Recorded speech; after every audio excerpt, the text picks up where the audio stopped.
Alright guys, so I know you have seen the videos. Recently, we have had a huge influx of creators who are well established on the platform, some who have been here since the platform's inception, announcing that they are either quitting YouTube or scaling back YouTube in their life in some capacity. And of course, as a full-time content creator, I have watched all of these videos, but there was one video that actually sparked me to put my 2 cents into the conversation, which is the video by MKBHD and his take on it, because I feel like he got everything right that he said in the video, but there was a dot that he connected in a different way that I think doesn't really sum up the whole conversation around what it's like to own a YouTube channel. And that was his take that creative businesses don't scale the same way as regular businesses.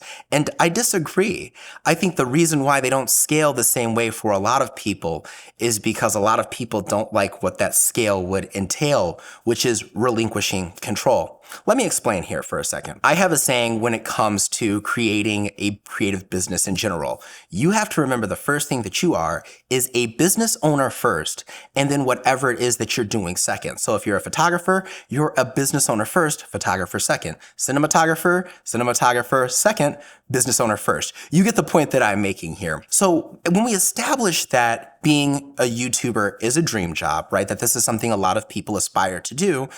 In our minds, when we think about doing our dream job, we're just thinking about doing the thing that job would entail, which is what I'm doing right now, creating a video. Or if you're a photographer, taking photos all the time and delivering them to clients, right? Here's the thing though, when you start out, it's actually going to feel a lot like that because you don't have a lot of leads. You're actually just trying to get your name out there. So you're spending a lot of time either doing these free photo shoots, or in the case of YouTube, right, you're creating content, but really we consider that marketing. It really just doesn't feel like it at the time, but that's what you're doing. Each piece of content or each shoot that you put out there, it's marketing. You're just throwing it out there though because you love it. But you see, the product of that is that you start to get noticed. Your channel will blow up or you start getting leads. This leads on to the next part of business. Now you're getting inquiries. You have to reply to them with emails. You have to answer people's questions. You may need to create a Q&A section, right? All while still trying to create that content and put your name out there to keep generating those things, right?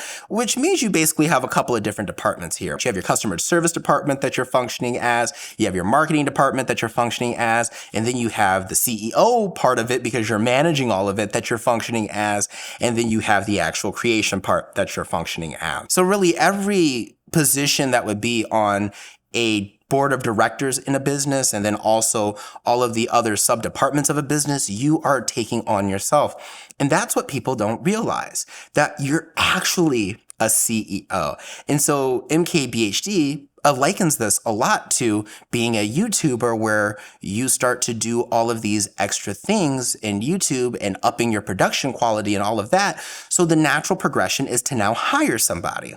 And this is where the disconnect with a lot of creators comes in. And I've seen it time and time again. I feel it myself. It's a fear I have.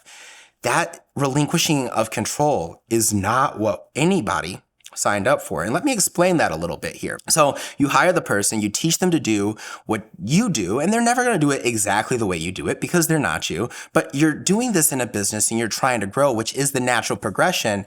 But now you have to manage these people. And now you have a time issue. There's only 24 hours in a day. So if you're trying to sit here and be the presence on a channel, but also manage these people, you're expending a lot more energy than, first of all, you were doing in the beginning, and more energy than you signed up for, which is going to start to make this feel like a job. It's draining. There's an ever-growing list of things to do on your plate, exactly like it would be at your 9 to 5. So MKBHD has a point with this, but the way in which you would cure this would actually be to do the natural progression of what a business does.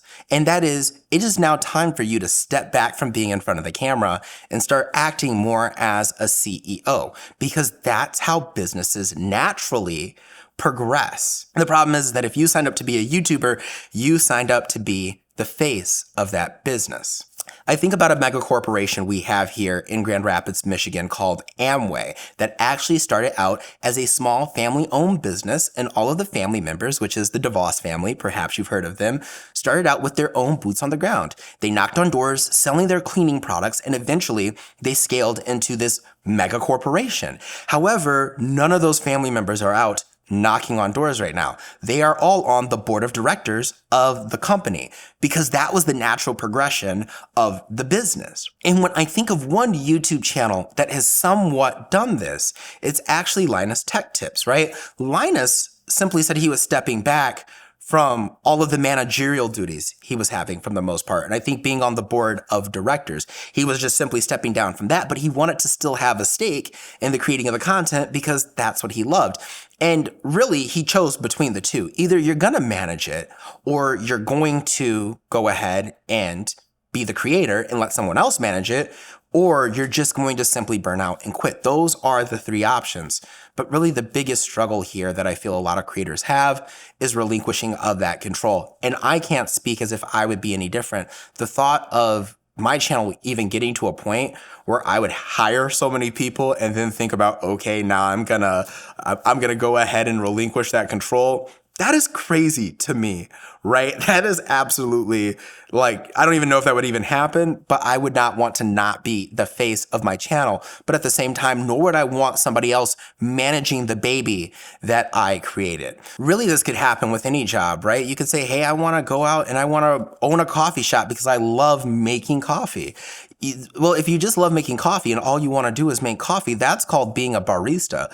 But the ownership aspect, that's a whole job within and of itself. Now, can you do both? Yeah, you just have to understand that part of that also entails doing inventory, finding distribution partners to get your coffee, maybe even sourcing your coffee, managing employees, doing taxes. All of those things come with being a business owner, which is why baristas aren't paid the same as the owners, because there's a different level of responsibility. To MKBHD's point, there's not really a playbook on this as well. And so it will be interesting to see as we get this next generation or this next wave of YouTubers coming in, or perhaps even MKBHD himself, if there is a way that we end up figuring out how to do this where we are able to split up the managing duties with the actual creative duties and not feel so burned out. But for right now, what can you understand with respect to videos like this? If you're thinking about creating a YouTube channel or any creative business in general, right, you need to understand, like I said, you're a business owner first, creative second. And if you do that, you will be anticipating those business owner duties. You may even actually start off with the business owner mindset. And so the majority of what you're doing is owning a business, and that creative outlet for you, which helps you relieve that stress, is actually creating this content. I don't think there's any reason to fear this journey or even owning a business in general. It's actually quite fun. Just understand that you are essentially a CEO, whether you are a mega corporation or not. That is all for today's video. If you're new here, give me a big thumbs up, hit that subscribe button, turn on those post notifications. If you have not, follow me on social media. The links are in the description down below. And now more than ever, friends, if you are ever feeling uninspired, uncreative, or just want to give up on life, remember, every day airplanes take off against the wind. Keep climbing, stay inspired, and as always, stay fabulous. I'm Sydney. I'll see you beautiful people next time. Peace out.